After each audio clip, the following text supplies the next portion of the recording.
Good evening, everybody, and it's time for Quantum Spirituality. And it's part of 3-Chord Live, which consists of Bill Thrasher, Catherine Toon, Michelle Brown, Tammy Wilson, Mike Zinker, Kyle Butler, and yours truly. And so today it's Quantum Spirituality. It's Tuesday, and of course I don't have my cool background tonight. I have another engagement coming up at the top of the hour, and so I want to kind of set things up in preparation for that. And so it's been quite a day. I have to tell you that right now that I am mentally and physically exhausted. I mean, it's been really a challenging day, but it's one of those things where sometimes you think, I'll just skip it today. I won't do it. But then you say, okay, you want to make sure that if you have a blessing for someone, that you're faithful to that. It's just one of those things. I believe that sometimes you just have to kind of press through whatever it is that's challenging you. And today, I guess, is one of those days. But quantum spirituality. And, one of the things that I think about is what happens when you don't see something that you're expecting. And one of the cool things or interesting things about quantum spirituality, if you will, is that observation changes perception. So you might go to a specific quadrant looking for a thing and it's not there. Or you go there anticipating that it is going to be there, but it's going to be operating at a certain velocity or a certain speed or a certain frequency, and it's different.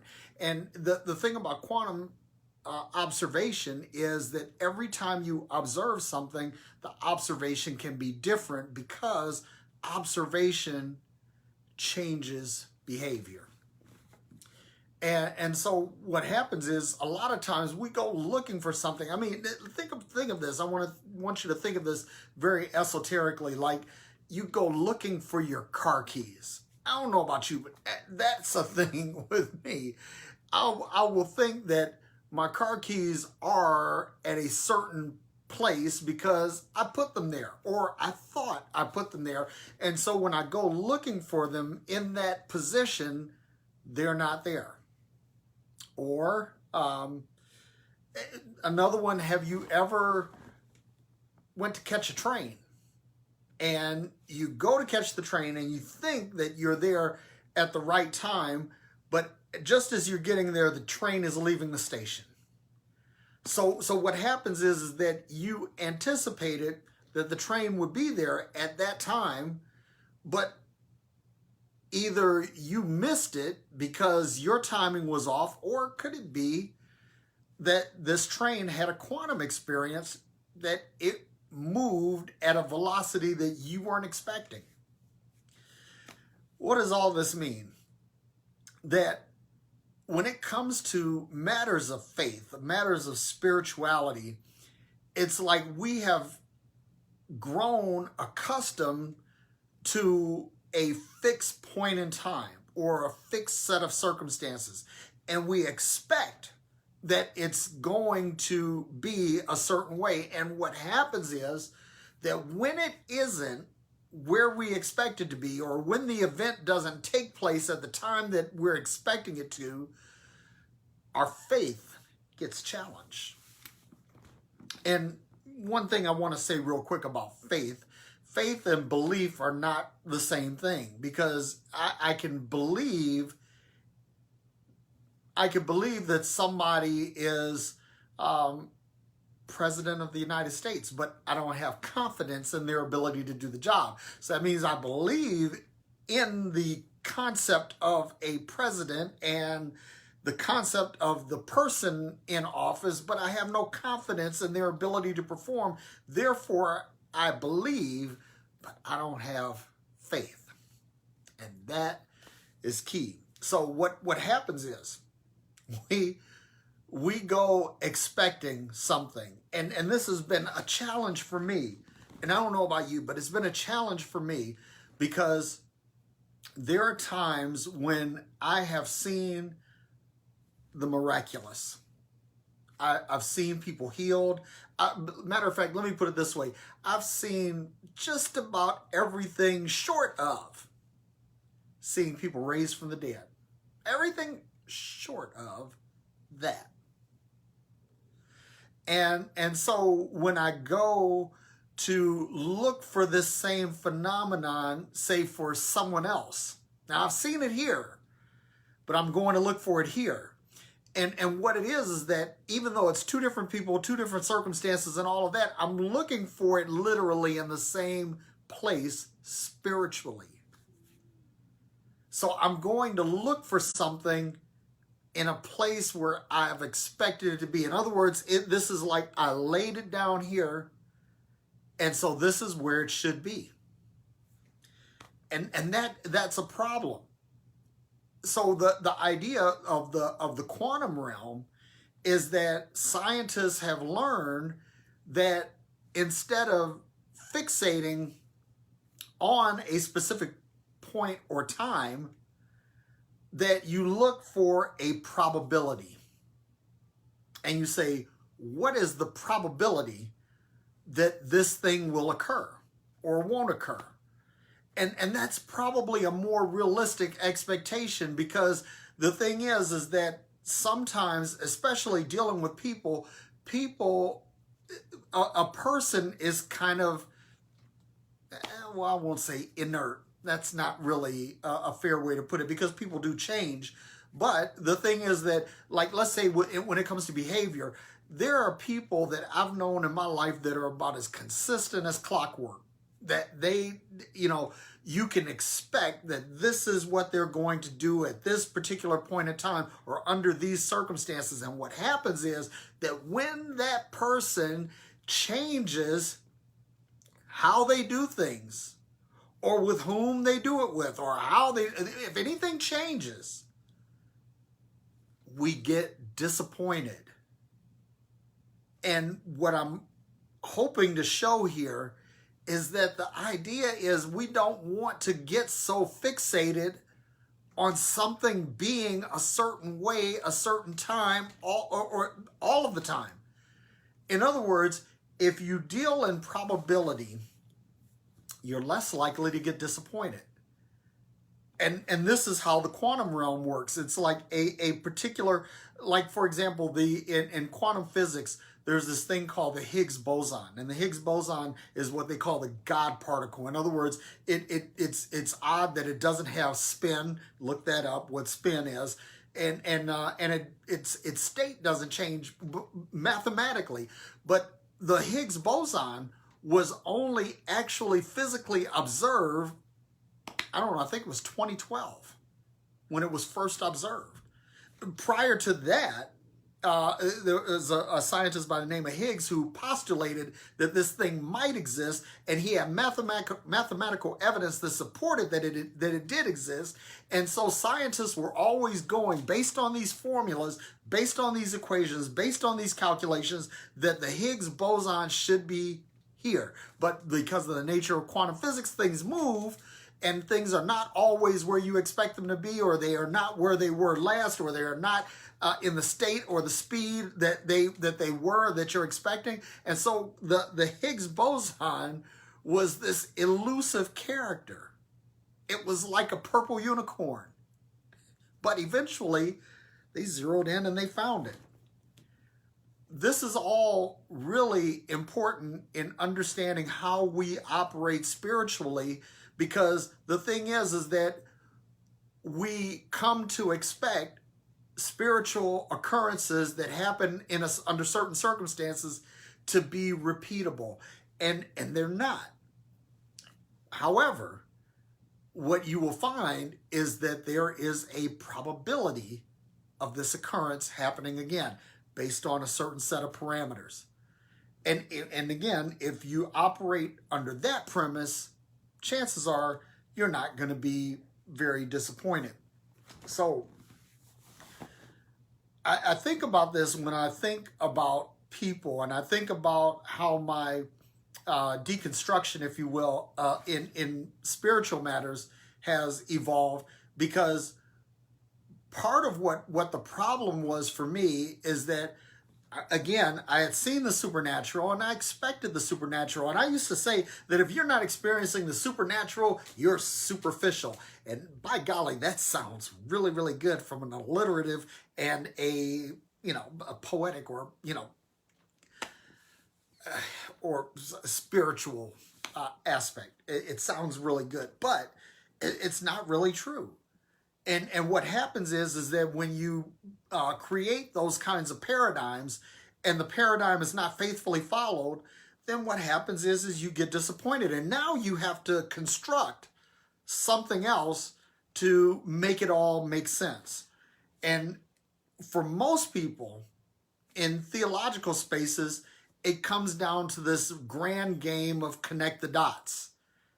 In other words, if it isn't exactly like this every single time, then, well, there must be something else, or the picture that I'm trying to draw is not the picture that I'm trying to draw. Instead of getting a hexagon, I'm getting a rectangle, or I'm getting a trapezoid. Somehow or the other, things are not manifesting quite like I expect. And so what happens is that we begin to play spiritual connect the dots to try to make it all make sense. And the reality is that you don't have to. And what you don't want to do is hinge your hopes on something. Look, let me explain something else to you. That I believe that the person who we call Jesus, that people say, well, Jesus is the savior of the world, or Jesus is the savior of mankind, or Jesus is a king. Give us a king, right? And Jesus was like, look, I could do this, but I'm not going to do this, because if I do it, then what happens is that you become reliant upon me instead of relying upon yourself. And I'll give you an example of this, because the miracle of the feeding of the multitudes was not a miracle of Jesus being God. That wasn't the miracle. The miracle was that 13 people, the 12 disciples plus the little boy, that they had enough confidence in themselves to reproduce enough to satisfy the need of everyone there. Let me put that in perspective for you, because we're taught in terms of economics. Economics literally is the study of the allocation of finite or scarce resources.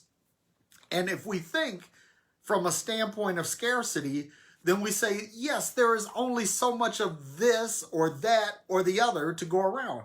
Therefore, it is incumbent upon people to either A, hoard it, or B, to have the right people managing it so that it's only doled out as necessary. And so what happens is that it turns out the right people in our realm become the wealthy, and the wealthy figure out how to allocate it, and they allocate it based on the exchange of money or currency for that thing. And this was the interesting thing. If you go back and look at this story of the feeding of the multitude, it's like Jesus is out preaching to these people, and it gets to be late. And so his disciples say, well, look, we need to feed these people. We've had them out here all this time. We need to feed them. And so they say, well, we have the money. We just don't have the ability or the time to make the trip. And so basically Jesus is saying, okay, what's available? What is available right now? And the part of the problem with our current thinking, our spiritual paradigm as it relates to our natural paradigm, is that we think of things being scarce. Let me ask you this. Right now, as we speak, stars are being created in the universe. they are being created in the void of nothingness, out of raw material that was just. But let me ask you this: if stars are being created virtually every second, then is there any scarcity in the material needed to make stars? And the answer is no. There is an infinite amount of natural resources in order to perpetuate solar systems, to propagate and perpetuate solar systems. So if you have all of this available, is there any shortage? Is there any lack? And here's the thing. What happens is that we go to places, we go to work, we go to the bank, we go to investment markets, and we go to different things looking for this thing to manifest. And not only that, we go looking for the thing to manifest exactly like it did before. But see, this is why there is a science to investing, because even the most seasoned investors, they don't actually go looking for things where they've already been. What happens is they engage in something called speculation. And speculation is a form of probability analysis. So what they're doing is they're applying a form of quantum thinking to the science of investing. And so what they look at are conditions that under which there is a strong probability that this investment will either make money or lose money. And that's how the science of investing works. Or when you talk about prospecting, looking for oil or precious materials, basically scientists don't know precisely where things are, and they look for conditions or prevailing conditions, certain geography, certain mineralogy, all of these things, certain chemistry, and they look there looking for the probability of this substance being discovered, because they don't know exactly where it is. And even today, there's this thing called fracking, which fracking is basically introducing water or some other fluid into the landmass to basically force out oil deposits from obscure places. And again, you don't know exactly where the oil is. You just have a good idea where it is, and you're operating based on probability. And so as a result, probability, when you're dealing in probability, you're not dealing in certainty. And when you try to deal in certainty, you're dealing in disappointment. But when you're dealing in probability, there's always the likelihood that the thing may happen, and then there's always the likelihood that it doesn't happen. But you're dealing with the probability and not a certainty. And that's another life lesson, right? Because far too often, we're looking for certainty. We're looking for certainty in our relationships. We're looking for certainty in our employment. We're looking for certainty in our investments and all of these things. And honestly, listen, if you are trying to build your world around this concrete certainty instead of this fluid uncertainty or probability, you're setting yourself up for disappointment. So again, you can, things like your car keys are pretty much kind of wherever you put them, right? I mean, that's something that, and even that is not concrete, because let me share one that everybody can relate to, right? Socks. Everybody can relate to missing socks. And you could say that there is probably a concrete reason why socks disappear. You know, sometimes they're behind the dryer, or they're under the bed, or they're tucked away somewhere in the closet. Or are your socks operating according to some quantum principle? I mean, who knows? Who knows? And this is the thing, what I'm saying, and I know is that sounds completely absurd. It sounds borderline insane. But guess what? You don't know. You don't know. I don't know how many of you sit down and map out an algorithm for where socks go. And I've actually seen people that try to justify this. You know, funny story, fun fact. One of our sons, Derek II, we call Deucey. When Deucey was a baby, Deucey had this thing about binkies, pacifiers. And he just had a collection of them. We'd get them and he'd play with them, and somehow the binky would disappear. And an interesting thing is that Deucey was a very particular kind of child, so you had to have the right kind of binky for him. You couldn't get him just any old binky. You had to get the right kind.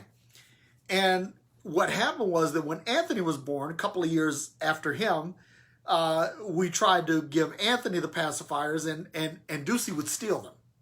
Just pluck it right out of Anthony's mouth. And so Anthony, as a result, wound up sucking his thumb because he was trying to cope. You know, he had to do something with the sucking response that babies have. And so he just, you know, his thumb was the thing. And what happened was that when we left a house in Arkansas, and we knew that there had to have been, I don't know, maybe 20, 30 binkies that were involved. And when we left that house, we cleaned it thoroughly, emptied it out, and do you know that we never found any of those binkies? True story. And so we said somewhere there was a door to another dimension through which Deucey was flinging binkies into. And again, as crazy as that sounds, you don't know. And that's the beauty of using the quantum as a framework for your beliefs. Because what you do is you understand that the mere fact that you are observing something presents the possibility or probability that it will change. It will change its position. It will change its velocity. It'll change how strong its manifestation is or how weak its manifestation is. The thing exists. It simply is different every time you observe it. And when you talk about people, right? And this is where the rubber meets the road, where this is really going to help you, because you don't expect people to remain the same. You know, in the Bible it says, I am the Lord, I change not. Somebody recorded God saying that. And I don't think that that's true. I think that God changes because people change, and I think people are God. People are the express manifestation, representation, image, likeness of God.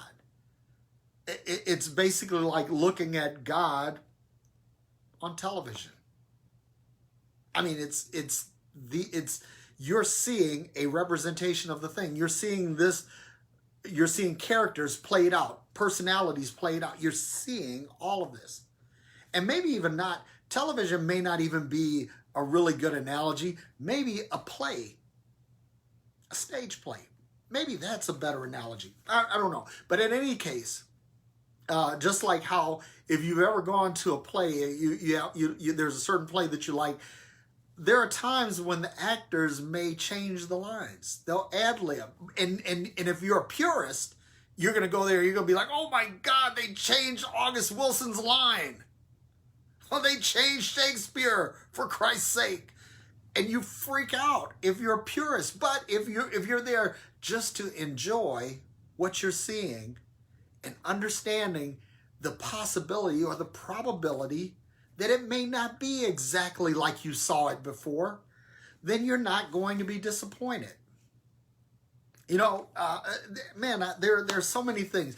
Like driving a car. Do you know that, like, you think that your car is the same and it's going to be the same every time you get into it? But do you know that there are certain things that your oil wearing down, it changes the viscosity of the oil gets thinner, and then that means the engine can rev faster? You know, it's not as well lubricated, and it could possibly be damaging, but that changes things. Also, the wear of your tires, how your tires wear, determine how your car accelerates, how it handles. Even washing your car changes how it drives. Don't believe me? Go wash your car and then come back and holler at your boy. Because if you wash your car, I used to tell my kids all the time when we take the cars to the car wash, a clean car is a happy car. And when you get your car washed, it feels like it's driving differently. Why? Because a lot of the dirt that caused additional aerodynamic drag is no longer there. Your car is more slippery as it goes through the air. There are things like that. The wear, the normal wear of your engine, your transmission, changes the driving characteristic, the behavior of your car. And your car is a thing. It's a solid thing, or it's a composite of many other solid things.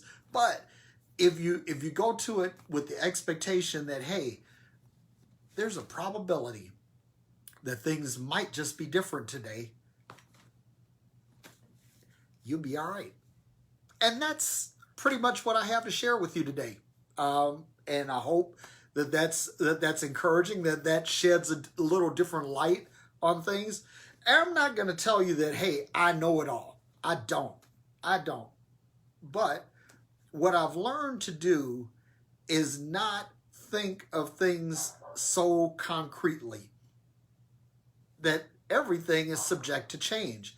And everything is fairly fluid. And because it is, when things do change, I'm not as disappointed as I was when I expected them to stay the same. So if you have any questions, feel free to hit me up at www.derekday.com /contact, or you can hit the contact link on my page. And if you fill out the form, you'll send me an email, and I'll respond to your email. That I promise. Also, be sure to check us out on the Heretic Happy Hour. I believe a new episode dropped on Tuesday of last week. So be sure to go and check that out. It's me and Katie Valentine and Matthew DiStefano and Keith Giles, and we get on there and we have a rocking good time. And there's some other things too, but I'm not gonna do a whole lot of time promoting. But I just hope that you guys are having an awesome Tuesday, and that you give life a little wiggle room, okay? And you will be infinitely happier. Peace.